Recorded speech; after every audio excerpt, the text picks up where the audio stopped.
मैं आप सभी दोस्तों से माफ़ी मांगना चाहती हूँ। कुछ व्यक्तिगत कारणों की वजह से मैंने कई दिनों से वीडियो अपलोड नहीं किया है, लेकिन मैं फिर से आ गई हूँ। तो चलिए फ्रेंड, वीडियो शुरू करते हैं। राज और साक्षी की शादी के 1 साल हो चुके थे। दोनों एक दूसरे से बहुत प्यार करते थे, लेकिन अब कुछ बातों पर बहस होने लगती थी। राज झुंझलाते हुए कहता, साक्षी तुम ट्रेडिशनल कपड़े क्यों नहीं पहनती हो? साड़ी में तुम बेहद सुंदर लगती हो। साक्षी थोड़ी चिढ़ते हुए बोलती है, राज मैंने कई बार कहा है मुझे साड़ी पहनना पसंद नहीं है। वो समझते नहीं मुझसे। राज कहता है, लेकिन दूसरी औरतें को देखो कितनी आसानी से साड़ी संभाल लेती है, क्या सिर्फ तुम्हें ही मुश्किल होती है? साक्षी गंभीर होकर कहती है, शादी से पहले तुमने कहा था मैं जो चाहूँ पहन सकती हूँ, अब तुम ही कह रहे हो कि मुझे साड़ी पहनना चाहिए। राज कहता है, मैं चाहता हूँ कि मेरी पत्नी सुंदर लगे, इतना ही तो कह रहा हूँ। एक दिन साक्षी इसी बात पर झल्ला गई। साक्षी कहती है, ठीक है, अगर तुम चाहती हो कि मैं साड़ी पहनूं तो तुम पहले पहन कर दिखाओ। 6 महीने तक साड़ी पहन कर रहो, अगर तुम साड़ी संभाल पाओ तो मैं 6 महीने बाद तुम्हारी हर बात मानूंगी। राज हैरानी से कहता है, क्या मैं साड़ी में? मैं तो एक लड़का हूँ। साक्षी मुस्कुराते हुए कहती, अगर तुम लड़के होकर यह कर सकते हो तो मैं क्यों नहीं? राज थोड़ी देर सोचने के बाद कहता है, ठीक है, लेकिन केवल घर में। अगले दिन से ही राज ने साड़ी पहनना शुरू कर दिया। शुरू में उसे सब कुछ अजीब लगा। राज का पैर साड़ी में उलझता है और वह गिर पड़ता है। साक्षी हंसते हुए कहती है, संभाल कर राजा बाबू। राज गिरने के बाद कहता है, ये कैसे पहन लेते हैं औरतें। अब इसी तरह राज ऑफिस से घर आता है, घर में साड़ी पहन करके रहता है। एक दिन साक्षी बीमार होने का नाटक करती है। साक्षी कहती है, राज खाना बनाना पड़ेगा, मुझे बहुत बुखार है। राज थोड़ा घबराते हुए कहता है, सच में? ठीक है, देखता हूँ। अब राज को साड़ी पहनकर खाना बनाने में बहुत मुश्किल होती है। कभी साड़ी के पल्लू से कोई बर्तन गिरा देता, तो कभी प्याज को भूनते समय साड़ी का नाड़ा खुल जाता और साड़ी को संभालने के चक्कर में प्याज जल जाता। यह सब देखकर साक्षी को मजा आता है। राज किसी तरह खाना पका लेता है। इसी तरह 3 महीने बीत जाते हैं और राज अब आराम से साड़ी पहन लेता है। वह घर का सभी काम कर लेता है। एक दिन ऑफिस की छुट्टी होती है और राज साड़ी में ही घर पर होता है, तभी बाहर के घंटे बजती है। राज कहता, अरे यार अब कौन आ गया? खिड़की से झांक कर देखता है तो राज कहता है, साक्षी तेरा भाई बाहर है। साक्षी, अरे नहीं, तुम कहीं जाकर छिप जाओ, मैं मैनेज करती हूँ। राज अपने कमरे में जाकर छिप जाता है। साक्षी दरवाज़ा खोलती है। साक्षी दरवाज़ा खोलती है। साक्षी का भाई, जिसका नाम मोनू होता है, वह अंदर आता है। उसके बाद दोनों एक दूसरे का हालचाल पूछते हैं और कुछ देर बातें करते हैं। साक्षी मोनू को फ्रेश होने के लिए कहकर वह रोहन के पास चली जाती है। साक्षी और राज जब बात कर रहे होते हैं तभी दरवाजे के बाहर मोनू आता है और दरवाजा को खटखटाते हुए कहता है, दीदी आप किससे बात कर रहे हैं? अंदर जीजा जी है क्या? मैंने जीजा जी की आवाज़ सुना। साक्षी दरवाज़ा खोलते हुए कहती है, नहीं तो वो फ़ोन में बात कर रही थी। मैंने उनका आवाज़ ऐसा सुना कि वो अंदर है। वो स्पीकर में बात हो रहा था ना, इसीलिए। तुम जाओ बैठो, मैं तुम्हारे लिए खाना लगाती हूँ। और मोनू चला जाता है। मोनू के जाने के बाद राज अलमारी से बाहर निकल आता है और साक्षी से कहता है, सुनो ना, जब तक मोनू यहाँ है मैं अपना कपड़ा पहन लेता हूँ। साक्षी कहती है, नहीं, अगर तुमने ऐसा किया तो तुम भूल जाओ कि मैं तुम्हारी बात मानूंगी। अरे यार, 2 दिन की बात है, मोनू चला जाए उसके बाद मैं पहनूंगा ना। साक्षी कहती है ना, नहीं। राज कहता है, तो तुम क्या चाहती हो, मैं तुम्हारे भाई के सामने साड़ी में रहूं? साक्षी थोड़ी देर सोचती है और कहती है, हाँ। राज कहता है, तुम पागल हो क्या? साक्षी कहती है, चुप, अपनी आंखें बंद करो। राज अपनी आंखें बंद करता है। साक्षी राज को ड्रेसिंग टेबल के सामने बैठाती है और उसका धीरे धीरे मेकअप करने लगती है। कुछ देर के बाद राज को अपनी आंखें खोलने के लिए बोलती है। राज जैसे ही आईने में देखता है उसे एक महिला बैठा हुआ दिखता है। जब वह गौर से देखता है तो वह चौंक जाता है। वह कोई और नहीं बल्कि खुद होता है। साक्षी ने उसका मेकअप इतना अच्छा किया था कि वह बहुत खूबसूरत महिला लग रहा था। साक्षी कहती है, लो, तुम्हारा प्रॉब्लम सॉल्व हो गया, अब तुम्हें मेरा भाई तो क्या कोई भी नहीं पहचान पाएगा। अब चलो लंच करते हैं, मुझे भूख लग रही है। और दोनों लंच करने के लिए हॉल में चले जाते हैं। वहाँ पहले से ही डाइनिंग टेबल पर मोनू बैठा होता है। राज थोड़ा घबराते हुए वहाँ जाता है। मोनू कहता है, दीदी ये कौन है?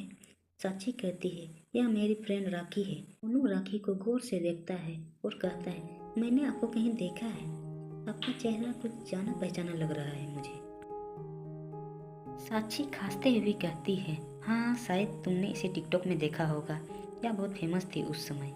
मोनू कहता है, हाँ तुम शायद ठीक कह रही हो, और सब खाना खाने लगते हैं। इसी तरह रात हो जाती है। रात का खाना खाने बाद राखी अपने रूम में चली जाती है। वहाँ साक्षी और मोनू होते हैं। मोनू कहता है, दीदी जीजा जी अभी तक नहीं आए? पता नहीं, शायद ऑफिस में ज़्यादा काम होगा, ओवर टाइम कर रहे होंगे। अच्छा फ़ोन करके पूछ लेती हूँ। और साक्षी झूठ मूठ का फ़ोन करती है। उसके बाद कहती है, तुम्हारे जीजा जी को आने में देर होगी, ऑफिस में काम ज़्यादा हो गया है, सब काम खत्म करके ही आएंगे। मोनू कहता है, ओह ठीक है फिर मोनू थोड़ा शर्माते हुए कहता है, दीदी मुझे आपसे कुछ बात कहना है। हाँ बोलो। मुझे ना तुम्हारे फ्रेंड अच्छी लगती है। यह बात सुनकर साक्षी को बहुत हंसी आती है, लेकिन अपनी हंसी को कंट्रोल करके रहती है और थोड़ी खांसते हुए कहती है, क्या तुम्हें मेरी फ्रेंड पसंद है? मोनू कहता है, हाँ दीदी, क्या आप उससे बात करोगे मेरे बारे में? साक्षी कहती है, ठीक है, आज रात सोते समय मैं उससे बात करूँगी। और साक्षी अपने कमरे में चली जाती है। कमरे में राज उसका इंतजार कर रहा होता है। साक्षी मुस्कुराते हुए आती है और कहती है, राज तुम्हारे लिए एक गुड न्यूज़ है। राज थोड़ा मुंह बनाते हुए बोलता है, अच्छा क्या है बताओ। और साक्षी कहती है, मेरा भाई तुम्हें पसंद करता है, तुम्हारे साथ शादी करना चाहता है। यह सुनकर राज कहता है, क्या तुम्हारा भाई मुझसे शादी करना चाहता है? तो अब मैं बुआ बन जाऊं अपने घर में? साक्षी हंसते हुए कहती है, हाँ, और मेरे बच्चे तुम्हें राखी मासी कहेंगे। और दोनों हंसने लगते हैं। यही सब हंसी मजाक दोनों में होता रहा और कुछ देर के बाद सो जाते हैं। सुबह जब मोनू उठता है तो अपने जीजा को देखता है ऑफिस वाले यूनिफॉर्म में नाश्ता करते हुए। वहाँ मोनू आता है और कहता है, जीजा जी आप रात में कब आए? राज कहता है, अरे तुम्हें क्या बताऊँ, ऑफिस में बहुत ज़्यादा काम आ गया था, इसीलिए काम करते करते बहुत लेट हो गया। फिर राज कहता है, अच्छा तुम कब आए?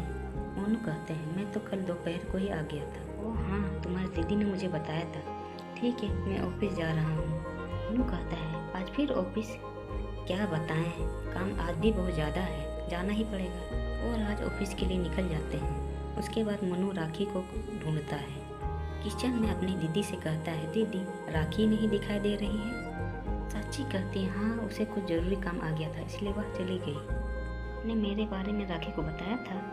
साक्षी कहती है, मैंने रात को बताया था, उसने कहा मैं सोच कर बताऊंगी।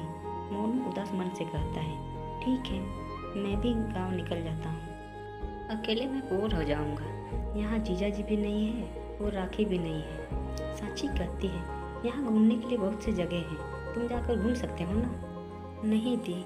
और वह अपने बैग उठाता है। साक्षी कहती है, अच्छा ठीक है, रुको तो, तुमने नाश्ता भी नहीं किया, कुछ तो खा लो। वह एक पराठा बिना मन खा लेता है। साक्षी उसे कुछ पैसे दे देती है और मोनू गांव के लिए निकल जाता है। शाम को जब राज घर आता है तो उसे पता चलता है कि मोनू गांव चला गया है। यह जानकर राज को थोड़ी राहत मिलती है और वह फिर साड़ी ब्लाउज पहनता है और वह खुद से ही थोड़ी मेकअप करता है। यह देखकर साक्षी को थोड़ा आश्चर्य होती है, लेकिन वह राज से कुछ नहीं कहती है। उसके बाद दोनों मिलकर रात का खाना बनाते हैं और हंसते हंसते बातें करते हैं और रात का खाना खाकर सो जाते हैं।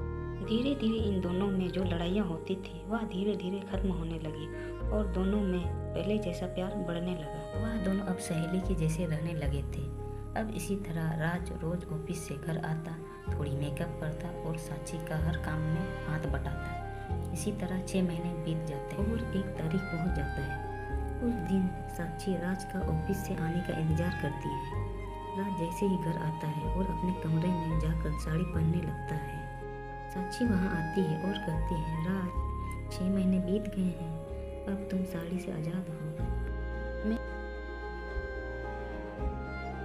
समझती हूँ कि साड़ी सिर्फ एक कपड़ा नहीं है, यह एक भावना है, संस्कृति है और गरिमा है। और जब एक पुरुष साड़ी पहनकर उसे आदर दे सकता है तो मैं एक औरत होकर उससे बात क्यों नहीं की? आज मैं गर्व से कहती हूँ, मैं साड़ी पहनूंगी, लेकिन अब मजबूरी से नहीं, प्यार से, समझदारी से और तुम्हारे उस संपन्न की इज्जत में। तुमने मुझे सिखाया कि प्यार सिर्फ कहना नहीं, निभाना होता है। आज मैं तुमसे फिर से प्यार कर बैठी हूँ एक नई नजरिए से। उससे मैं तुम्हारी हर बात मानूंगी और अब मैं साड़ी पहनना शुरू करूंगी। राज उसके पास आता है और उसका हाथ पकड़कर कहता है, मैंने भी सीखा है कि ज़बरदस्ती से कुछ नहीं होता है। हम दोनों मिलकर समझदारी से आगे बढ़ेंगे। साक्षी ने साड़ी पहनी और राज ने उसे देखकर कहा, अब तुम सबसे सुंदर लग रही हो क्योंकि ये तुम्हारा निर्णय है। राज और साक्षी ने एक दूसरे की भावनाओं को कदर करना सीख लिया। रोहन को लड़की के कपड़े पहनने में आत्मज्ञान और समझदारी मिली। वही साक्षी को अपने पति की भावनाओं का मूल्य समझ आया। उनके जीवन में मतभेद की जगह समझदारी और प्रेम ने ले ली थी। दोनों ने मिलकर हंसी खुशी जिंदगी बिताई, कभी पैंट शर्ट में, कभी साड़ी में, लेकिन हमेशा प्यार में।